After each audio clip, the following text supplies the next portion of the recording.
到萌二睡醒后乖乖叠被子，才明白他为什么被叫人教版小熊。因为萌二自出生后就没被妈妈带过，生存技能方面的储备基本为零，包笋掰竹子都是回北洞后跟奶爸学的。可奶爸每次掰竹子都要使很大力气，一时间忘记表情管理，看上去龇牙咧嘴。耳熏目染的萌二很快学会了全套流程，在此之后不论大竹子小竹子，他都是徒手掰，而且表情一定要到位，主打一个宝宝不知道这样做的理由，但奶爸这样做一定有他的道理。不仅如此，由于黄连奶爸之前当过兵，在生活细节方面仿佛有强迫症一般，每天上班必定把萌二的3件套仔细放好，好大的夏凉被也要叠得整整齐齐。萌二看着奶爸的举动有样学样，小熊精起床第一件事就是拿毛巾洗脸，左擦擦右抹抹，直到浑身变得白白净净。吃饱饭后也不忘抓起毛巾擦嘴。别的大熊猫睡觉都是往地上一躺，睡得四仰八叉不拘小节，萌二则是人里人气的睡在凉席上，板板正正的像极了过年待宰的香猪，并且他起床后还会把被子叠好，天气好了就拿去晒晒，用爪拍拍灰尘，下雨天也会记得把凉席收回来。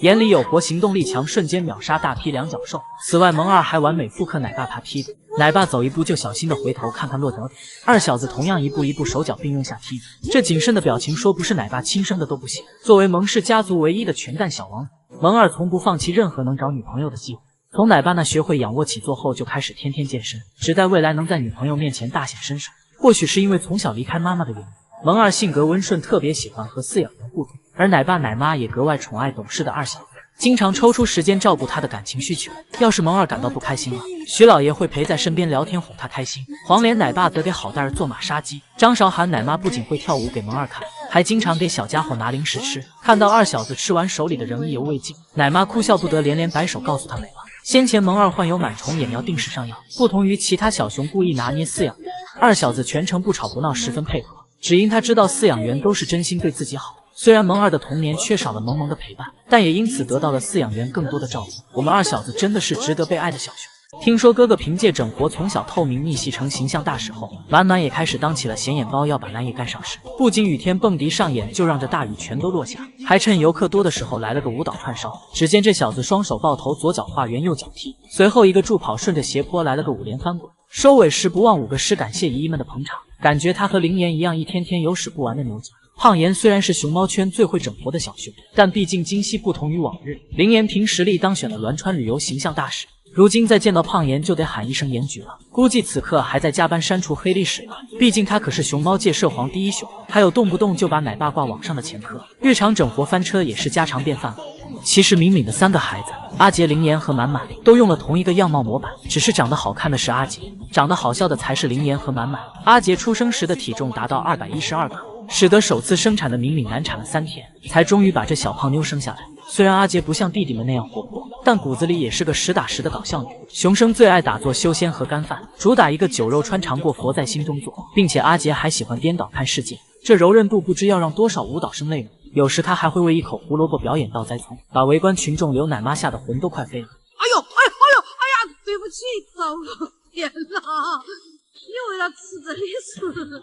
不得不说，敏敏是懂遗传的，无论老公是谁，孩子都和他长一样。小熊精辉宝的脾气有多大，简直是爱宝乐园最不好惹的存在。宋3岁只是轻轻摸了下辉宝的屁股，小家伙当即炸了毛，气势汹汹地转过头，小手使劲一拍地，再碰我一下试试。如果眼神能刀人，恐怕宋3岁早已 game over。与福宝只霍霍宋3岁和艾米是不同，辉宝小脾气上来主打一个无差别攻击。有次江爷爷试图纠正光君的坐姿，想让他面对游客吃饭，结果一身反骨的光君直接原地葛优躺。就是说这白眼翻的真的好瞧不起人。这天辉宝追着宋3岁进入员工通道，本想赏脸让对方陪自己玩一会，没曾想被忙于工作的老宋几次拒之门外。我们光君大王何时受过这种气？一怒之下直接就奔着艾米士去了，二话不说就给了妈妈一套喵喵组合拳。幸亏爱宝忙着吃胡萝卜没工夫搭理他，不然铁定得给光君一套爱的教育。虽然辉宝和爱宝对打从来没赢过，但光君大王从来都不服气，哪怕打不过也要还手，就是要硬刚。和虫洞二馆长一样从不内耗，当初兽医打针时弄疼了光君大王，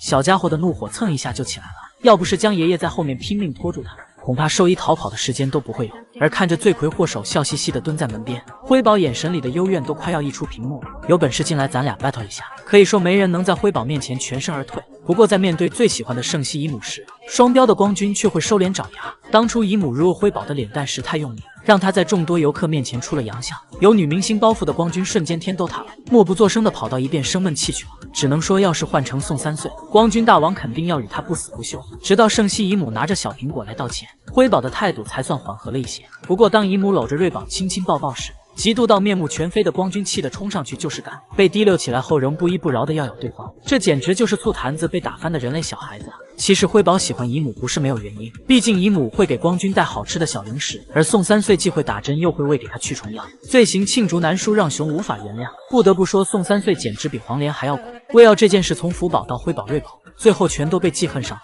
强烈建议他下次戴个头套遮掩一下。小熊精于爱究竟有多聪明机智？这天奶妈出来提醒爱姐下班回家，小家伙靠近时特地放慢脚步，等奶妈先回到员工通道后才进门。而且于爱进门后也没有转身离开，眼里有活的他还主动帮奶妈关上门，甚至留了条缝隙以便通风，简直是要成精的前奏。其实爱姐的这番举动并非偶然，小熊精从小就会给二顺妈妈开关门，自己出来玩时也会顺手把门带上，很难不怀疑爱姐藏了什么宝贝，怕被偷走。作为熊猫界智商与萌兰比肩的小熊，爱姐的高智商向来令猫粉们惊叹。这天，馆长和外公给可爱准备了新丰绒，为了增加趣味性并锻炼两熊的后肢力量，用绳子将玩具全部绑在了树上。爱姐迫切的想要吃到丰绒里的果果，于是想要直接从源头解决问题。她径直来到木架上观察馆长打的绳结，只是轻轻一拽，绳结竟然就松开了。随后，爱姐像侠女一样翻身踩在树上，一手抓木架稳住身体，一手扯开了绳子。这逆天操作把外公都给看得目瞪口呆，只能紧急召回于可于爱并返工。而爱姐也不是第一次解绳子，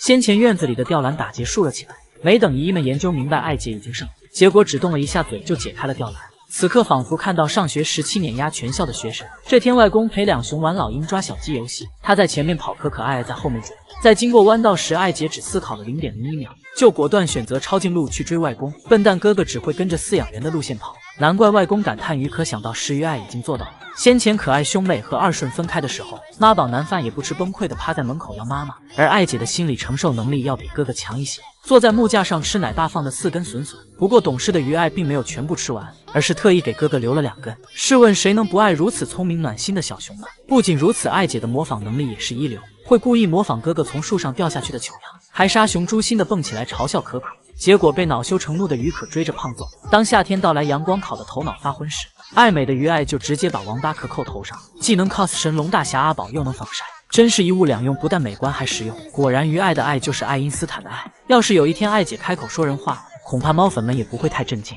闵家不养闲熊，个个都是显眼。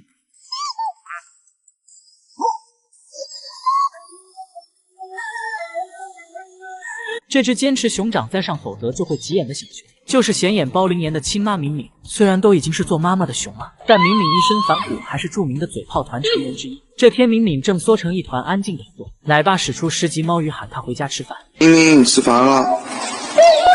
虽然不太确定敏敏有没有听懂，但可以肯定的是，她不想再听奶爸唠叨，直接转身撅起屁股，正对着奶爸就开始拉亲团，像极了对方不愿意搭理你，并投来一坨屎。有这么一位搞笑女妈妈，她的孩子自然都是熊中龙凤。这只和胖妍同款委屈脸的小熊，其实就是她的亲弟弟满满。两熊相似程度，亲妈见了都得愣一愣。不同的是，满满的头平的能顶起一瓶汽水，而满满和灵妍不仅长相犹如复制粘贴，就连搞笑的气质、整活的本领都如出一辙。满满最喜欢霍霍院子里的小树，只需一个雄定重击就能让枝干妻离子散。好家伙，兄弟俩真是不分伯仲的胖啊！很想问敏敏一样的孩子为什么要生2遍。